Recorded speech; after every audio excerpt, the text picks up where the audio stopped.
Praise the Lord. ஆண்டவராகிய இயேசு கிறிஸ்து மகிமைப்படுவதாக. இந்த ஃபோட்டோவில் இருக்கிற எத்தனை பேருக்கு தெரியும்? இவர் actor Jonathan Romi. Susan series ஏசப்போட வாழ்க்கை படமாக எடுத்தாங்களே, அந்த மூவியில் அந்த சீரீஸில் ஆக்டர் நடித்த ஒரு இவர் தான். ஸோ இவருடைய வாழ்க்கை நடந்த ஒரு பெரிய காரியத்தை தான் ஒரு இன்டர்வியூ ஒரு பகிர்ந்து போகிறார். அதை தான் அந்த நாளில் நான் சொல்ல போகிறேன். ஸோ ஒரு நாள் என்ன நடந்ததுன்னா, அவர் வாழ்க்கையில் மிக மோசமான ஒரு நாள். அவருடைய வீட்டையும் அவருடைய வாழ்க்கையில் இருந்த எல்லா வேலையாக இருக்கட்டும், வீடாக இருக்கட்டும், கவர்மெண்ட் வந்து எல்லா உதவிகளாக இருக்கட்டும், எல்லாவற்றுமே அவர் இழந்து போயிட்டாரு. ஒன்றுமே இல்லாத ஒரு சுச்சுவேஷன் அவர் வந்துட்டார். என்ன பண்ணுறது அவருக்கு தெரியல.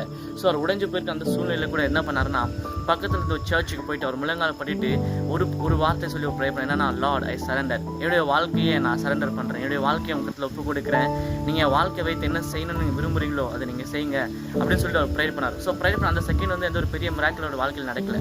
ஆனால் ப்ரேயர் முடிச்சுட்டு அந்த சர்ச்சில் வரும்போது அவர் இருதயத்தில் ஒரு சமாதானம் இருந்தது. சில நாட்கள் கழித்து சில நபர்கள் வந்து அவர் சந்தித்து சொல்கிறாங்க, இந்த மாதிரி நாங்கள் வந்து இயேசுவோட வாழ்க்கையை ஒரு படமாக எடுக்க போகிறோம், நீங்கள் தான் அதை நடிக்கணும்னு சொல்லிட்டு அவர் சொல்கிறாங்க. ஸோ இதுதான் ஒரு பெரிய மாற்றத்தை ஒரு வாழ்க்கையில் கொண்டு வந்தது.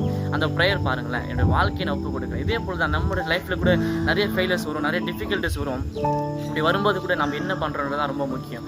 என்ன நடந்தாலுமே நம்முடைய வாழ்க்கையை ஆண்டவர் கருத்தில் நம்ம ஒப்பு கொடுக்கும்போது நம்முடைய வாழ்க்கையை வைத்து இயேசப்பா பெரிய காரியங்களை செய்ய ஒரு பிளான் வச்சிருக்காரு. ஸோ நீங்கள் எவ்வளோ ரிஜெக்ஷன், எவ்வளோ ஃபெயிலியர்ஸ் லைஃப்பில் பார்த்தாலும் சரி, உங்களுடைய வாழ்க்கையை இயேசப்பா கருத்தில் ஒப்பு கொடுங்க. உங்களுடைய வாழ்க்கையை வச்சு இயேசப்பா பெரிய காரியங்களை செய்வார். God bless.